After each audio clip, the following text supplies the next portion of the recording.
నాకు ఇచ్చింది దేవుడు, నేను నీకు ఇచ్చానంటే అది దేవుని దగ్గర నుంచి వచ్చింది. దేవుడు చెప్పు. Today the challenges are we really grateful for the things God is doing. దేవుడు చేసిన దానికి కృతజ్ఞత కలిగి ఉన్నామా? కృతజ్ఞత కలిగి ఉన్నామన్న సవాల్ ఏంటంటే పంచు. కక్కుర్తి ఎప్పుడంటే తెలుసా? కక్కుర్తి బుద్ధి ఎప్పుడంటే తెలుసా? తిండే లేని కక్కుర్తిగా ఉంటాడంట మోస్ట్ ఆఫ్ ద టైం. ఎందుకంటే ఇంకో మాటలో చెప్పాలంటే సోమరి కక్కుర్తి కలిగి ఉంటాడంట. ఇప్పుడు తిండి అయిపోయింది అనుకో, రేపు వెళ్ళి తెచ్చుకోవాలి కష్టం కదా. ఇప్పుడు లేదనుకో, మళ్ళీ ఎక్కడికో వెళ్ళి అడగాలి కష్టం కదా.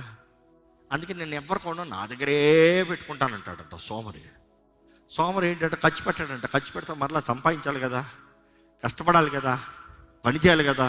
వద్దు ఇక్కడే కూర్చోదాం, ఇదే చాలు అన్నట్టుకుంటాడంట. కానీ ఒక వ్యక్తి తన జీవితంలో దేవుడు ఇచ్చిన తలాంతులు గుర్తెరిగిన వ్యక్తి, గ్రహించిన వ్యక్తి, ఈజ్ నెవర్ వరీడ్. అయిపోతుంది కాదు, వస్తుందిలే, ఏంటంట వస్తుందిలే, చేస్తాములే. దేవుడు కృపనిచ్చాడు, సమయాన్ని ఇచ్చాడు, అవకాశాలను ఇచ్చాడు, తరుణాలను ఇచ్చాడు, శక్తిని ఇచ్చాడు, తలాంతులను ఇచ్చాడు. కష్టపడదాం, చేద్దాం.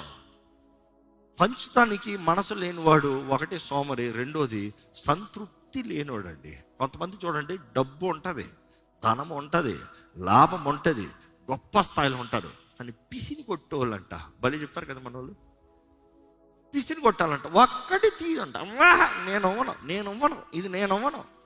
నీలో పరిశుద్ధాత్ముడు ఉన్నాడు, నువ్వు ఆత్మ ద్వారంగా ఫలిస్తున్నావు అనే రుజువు ఏంటంటే your ready to give, ready to share. ఎప్పుడు నేను ఈ మాట జ్ఞాపకం చేసుకుంటాను. Let's complete this. రోగినై ఉంటిని నన్ను చూడవచ్చితిరి.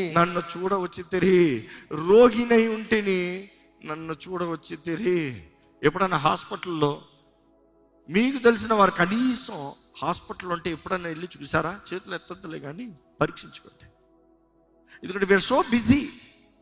నువ్వు హాస్పిటల్ పడతావు, అప్పుడు నీకు అనిపిస్తుంది ఏం తెలుసా? నాకు ఎవ్వరు లేరు అన్నారు. వారు ఎవరైనా ఉంటే నేను ఏమంటాను, నువ్వు ఎవరి జీవితంలో టైం ఇన్వెస్ట్ చేయలేదు, ఏది ఇన్వెస్ట్ చేయలేదు, నీ జీవితాన్ని ఇన్వెస్ట్ చేయలేదు. నీ జీవితాన్ని నువ్వు ఇన్వెస్ట్ చేయలేదు కాబట్టి నువ్వు ఒంటరి కొన్నావు. You have never invested anything in anybody's life. Always ఎవరో ఏదో చేయాలన్నావు. చివరికి నాకు ఎవ్వరూ లేరే